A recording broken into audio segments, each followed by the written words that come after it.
You can add different custom fields to your CRM, but the more you add, the more overwhelming it may become. At some point, you might want to organize them into groups. In OnePageCRM, you can do this with section dividers for custom fields.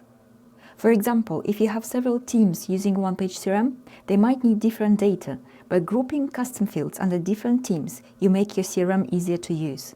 You can add section dividers to organizations' custom fields too. This is handy if you are in B2B sales or need several chunks of data for each account. For example, if you're in software sales, you can record what tools your prospects or customers are using already and their company size. You can see these custom fields either on the contact pages or in the account view. Besides adding custom section dividers for contact fields and organizations, you can add section dividers for deals too.